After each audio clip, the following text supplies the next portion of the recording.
નમસ્કાર મિત્રો, આજે તમારી સમક્ષ મીન રાશિના જાતકો માટે જે પનોતીનો સમય ચાલુ થઈ ગયો છે, શનિ ભગવાન છે એ મીન રાશિમાં પ્રથમ ભાવમાં આવી ચૂક્યા છે। 30 વર્ષ પછી એક રાશિમાં આવે છે, એટલે કે એક રાશિ પરિવર્તન કરતા 2.5 વર્ષ લાગે છે। કુંભ રાશિમાંથી મીન રાશિમાં શનિ ભગવાન આવ્યા છે, 29 માર્ચથી આવી ચૂક્યા છે। હવે તમારા જીવનમાં શું પરિવર્તન આવશે? સાથે મિત્રો, જ્યારે મનુષ્યના જીવનની અંદર પનોતીનો સમય આવે ત્યારે એક ડર હોય, એક ભય હોય કે જ્યારે પનોતી આવશે ત્યારે કેવલ ને કેવલ દુઃખ આવે છે। આજે તમારો ડર દૂર થાય, ભય દૂર થાય, તેના માટે સંપૂર્ણ જરૂર આ વિડીયો સાંભળજો। શનિ ભગવાન શું આપના જીવનમાં સાવધાની રાખવી, સંપૂર્ણ રીતે આપણે ચર્ચા કરશું। શનિ ભગવાન છે એ કર્મદાતા છે। જેની રાશિમાં પ્રવેશ કરે છે એ વ્યક્તિને ખૂબ જ કર્મ કરાવે છે અને ખૂબ જ કર્મ કરવું જોઈએ।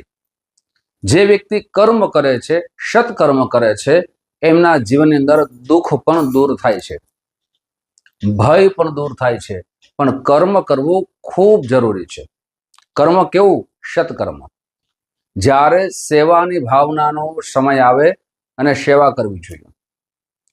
આપણે શનિ ભગવાનની જ્યારે પનોતીનો સમય હોય ત્યારે 3 વસ્તુનું ખાસ સાવધાની રાખવી, એટલે કે મીન રાશિના જાતકો માટે 3 સાવધાની રાખવી ખૂબ જરૂરી છે। આ 3 સાવધાની કઈ છે? સૌથી પહેલી સાવધાની એ છે કે જ્યારે તમારી રાશિમાં શનિ ભગવાનનો પ્રવેશ થયો ત્યારથી આપને અભિમાનથી દૂર રહેવું જોઈએ। આપ જેટલું અભિમાનથી દૂર રહેશો, તમારા જીવનમાં સચોટ રીતે, સારી રીતે પરિવર્તન આવશે। સાથે શનિ ભગવાન છે એ 3 જગ્યાએ દ્રષ્ટિ કરે છે। શનિ ભગવાનની 3જા ભાવમાં દ્રષ્ટિ થાય છે, 7મ ભાવમાં દ્રષ્ટિ થાય છે અને 10મ ભાવમાં દ્રષ્ટિ થાય છે। એટલે ખાસ કરીને શનિ ભગવાન છે આપને કર્મ કરાવશે, આપને દોડાવશે, પણ આપણે બીજી સાવધાની રાખવાની છે કે આપણે ધૈર્ય રાખવાનું છે। કોઈ પણ કાર્ય કરો એમાં જેટલી આપની ધીરજ હશે, જેટલી આપ ધીરજથી કામ કરશો, આપના જીવનમાં એ નુકસાનથી બચી જશો। આપના વિચારોમાં પરિવર્તન આવશે। આપ જે કાર્ય કરી રહ્યા છો એ કાર્યમાં, જે પણ કાર્ય કરો છો, મન તમારું ચિંતાતુર બનશે। શા માટે? તો કે શનિ ભગવાન છે એ ચંદ્રમાં આવી રહ્યા છે, ચંદ્રમાં મન છે, મન ઉપર ભાર આવે એટલે માણસ ચિંતા કરે છે। તો સૌથી ત્રીજી સાવધાની છે કે આપણે ચિંતાથી દૂર રહેવું જોઈએ, કેવલ ને કેવલ કર્મ કરો। હવે શનિ ભગવાન પ્રથમ ભાવમાં આવવાથી વિચારોનું પરિવર્તન આવે, સાથે સાથે શનિ ભગવાનની 3જી દ્રષ્ટિ પડી રહ્યા છે। 3જા ભાવમાં શનિ ભગવાનની દ્રષ્ટિ છે। 3જો ભાવ છે ભાઈ અને બહેનનો છે। 3જો ભાવ છે એ યાત્રાનો છે। 3જો ભાવ છે એ સાહસનો છે। સાથે 3જો ભાવ છે ઓનલાઈન જે બિઝનેસ કરતા હોય તેના માટે છે। તો શનિ ભગવાનની 3ય દ્રષ્ટિ આપના માટે લાભકારક પણ છે। આપના ભાઈ બહેનો સાથે સંબંધ સારા થશે।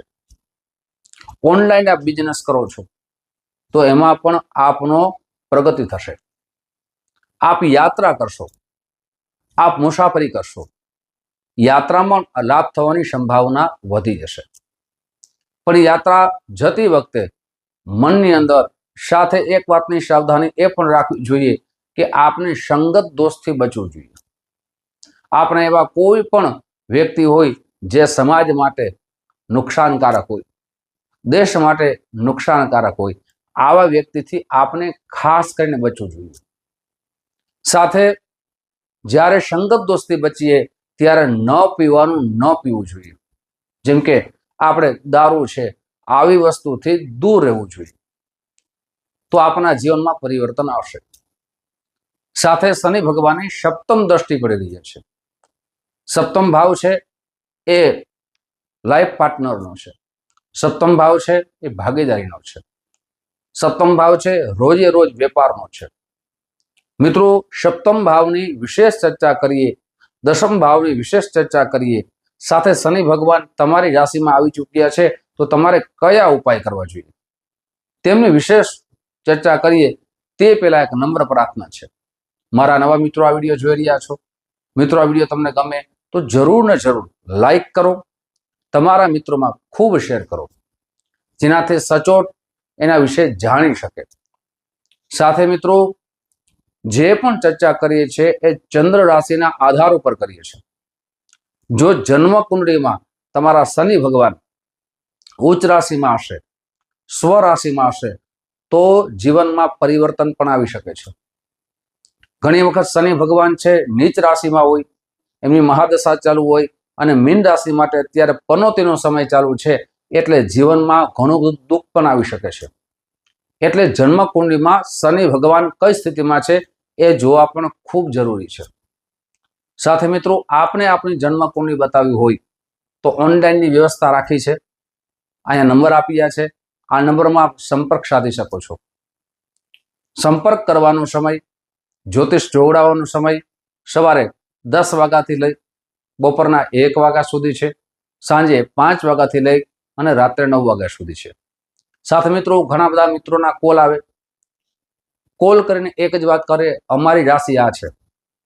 તો મિત્રો આપણે એપોઇન્ટમેન્ટ લેવા માટે નંબર આપવામાં આવ્યા છે. એપોઇન્ટમેન્ટ માટે આપનું નામ, તારીખ, સમય અને સ્થળ, કુંડળી જોવાની દક્ષિણા આપ ગૂગલ પે કરી દેશો, પછી આપને સમય દેવામાં આવશે, કુંડળી વિશે આપણે ચર્ચા કરવામાં આવશે. આપણી જે રીતે કુંડળી હશે એ પ્રમાણે શાસ્ત્રોક્ત ઉપાય બતાવવામાં આવશે. આપ કરી શકો એવા સરળ ઉપાય પણ આપણે બતાવવામાં આવશે.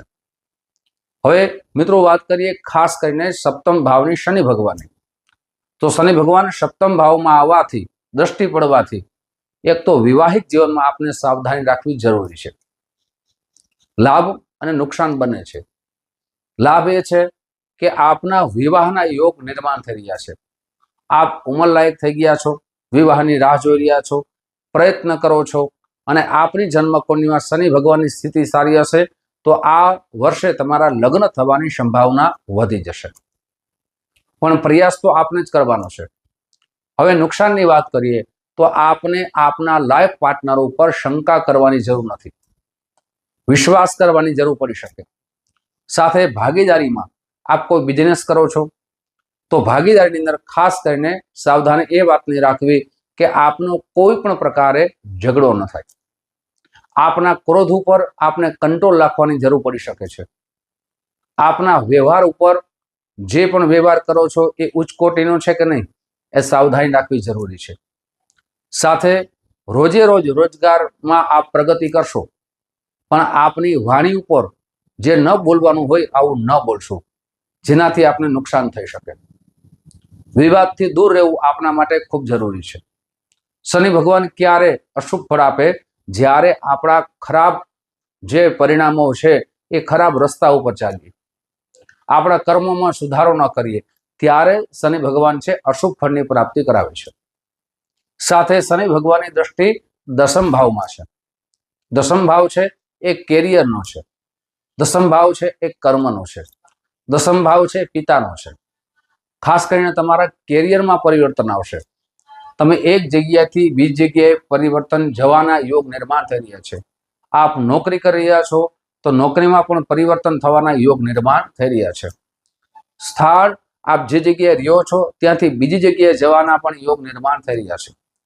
આપને સાવધાની એ વાતની રાખવાની છે કે આપની પાછળ જે નોકરી કરો છો પ્રમોશન થવાના યોગ નિર્માણ થઈ રહ્યા છે, પણ આપની પાછળ રાજનીતિ ન થાય એની સાવધાની રાખવી જરૂરી છે. મિત્રો શનિ ભગવાનથી આપણે ડરવાની જરૂર નથી, આપણે બીવાની જરૂર નથી, પણ સારા કર્મો કરવાની જરૂર પડી શકે છે. જો સારા કર્મ હશે તો શનિ ભગવાન શુભ ફળની પ્રાપ્તિ કરાવશે. હવે મિત્રો મીન રાશિના જાતકો માટે શું ઉપાય કરવા જોઈએ? પહેલો ઉપાય એ છે કે પ્રતિ દિવસ આ મંત્રના જપ કરો. ઓમ પ્રામ પ્રીમ પ્રોમ શ શનિશ્ચરાય નમઃ 1 માળા કરો. શનિવારના દિવસે શનિ ભગવાન આપ તેલ અર્પણ કરો, સિંદૂર અર્પણ કરો, સાથે ત્યાં જ બેસી હનુમાન ચાલીસાના પાઠ કરો. શનિવારના દિવસે યથાશક્તિ આપ અન્નનું દાન કરો. આપની જન્મ કુંડળી બતાવી, ખાસ કરીને જે આપનું મીન રાશિ છે એટલે ગુરુનો રત્ન પોખરાજ રત્ન પણ ધારણ કરી શકો છો. મિત્રો આવી જ માહિતી તમારી સમક્ષ હું મૂકતો રહીશ. આપ જે પ્રેમ આપો છો એ પ્રેમ બદલ આપ સૌનો હૃદયથી ખૂબ ખૂબ આભાર વ્યક્ત કરું છું. ફરીથી મળશું. જય શ્રી કૃષ્ણ. મહાદેવ હર.